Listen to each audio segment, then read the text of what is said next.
दीन हक जी शर्त अव्वल आ मोहम्मद सां प्यार जैन घटता ई उन्हीअ जी पोइ त सो आहे ख़्वार। दीन हक जी शर्त अव्वल आ मोहम्मद सां प्यार जैन घटता ई उन्हीअ जी पोइ त सो आहे ख़्वार। जंहिंमें घटता ई उन्हीअ जी पोइ त सो आहे ख़्वार। भल जा रोज़ा को रखे ऐं को नमाज़ूं भी पढ़े। भल जा रोज़ा को रखे ऐं को नमाज़ूं भी पढ़े। भल जा रोज़ा को रखे ऐं को नमाज़ूं भी पढ़े। मुनकिरन खे कीन मिलंदो ॿिन्ही जहाननि में करार जंहिंमें घटता ई उन्हीअ जी पोइ त सो आहे ख़्वार।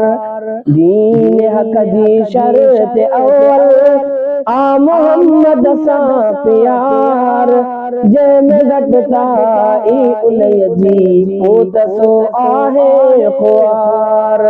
जंहिंमें घटता ई उन्हीअ जी पोइ त सो आहे ख़्वार।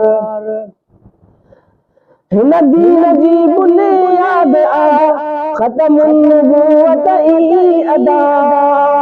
हिन दीन जी बुनियाद आ ख़त्म नबूवत ई अदा। हिन दीन जी बुनियाद आ ख़त्म नबूवत ई अदा। आ हिफ़ाज़त करणी बुनियादनि जी भल पहुचूं निसार जंहिंमें घटता ई उन्हीअ जी पोइ त सो आहे ख़्वार।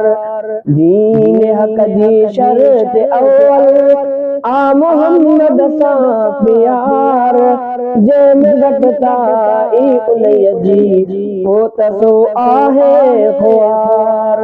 जंहिंमें घटता ई उन्हीअ जी पोइ त सो आहे ख़्वार।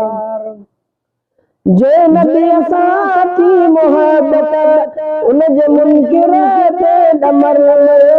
जे नबीअ सां थी मोहबत उनजे मुनकिर ते ॾमर।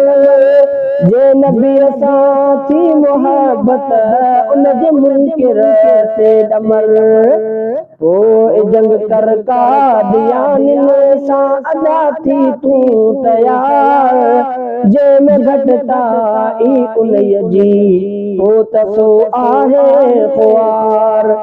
दीन हक जी शर्त अव्वल आ मोहम्मद सां प्यार जंहिंमें घटता ई उन्हीअ जी पोइ त सो आहे ख़्वार।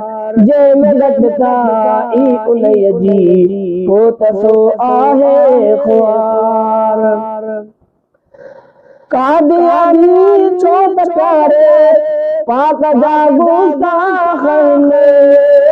कादियानी छो त प्यारे पाक जा गुस्ताख़ आहिनि।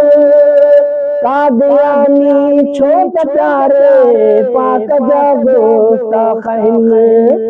लाहे छॾ तूं गर्दन तिने जो खणी पोइ का तरार जंहिंमें घटता ई उन्हीअ जी पोइ त सो आहे ख़्वार। दीन हक जी शर्त अव्वल आ मोहम्मद सां प्यार जंहिंमें घटता ई उन्हीअ जी पोइ त सो आहे ख़्वार। जो सदाए मुस्लिमात सारे कोट जो सदाए मुस्लिमात सारे कोट जो सदाए मुस्लिमात सारे कोट मुस्लमानन ते आवाज जो रहन उन खां बिधार जंहिंमें घटता ई उन जी पोत सो आहे ख्वार। मुस्लमानन ते आवाज जो रहन उन खां बिधार जंहिंमें घटता ई उन जी पोत सो आहे ख्वार। दीन हक़ जी शर्त अव्वल आ मोहम्मद सां प्यार जंहिंमें घटता ई उन जी पोत सो आहे ख्वार।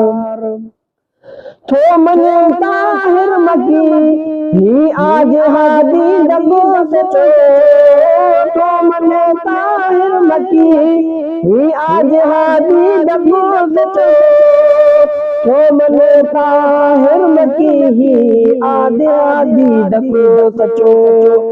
आहे भाड़ियो ऐं सभु दिल जो थिए इन खां फरार जंहिंमें घटता ई उन जी पोत सो आहे ख्वार।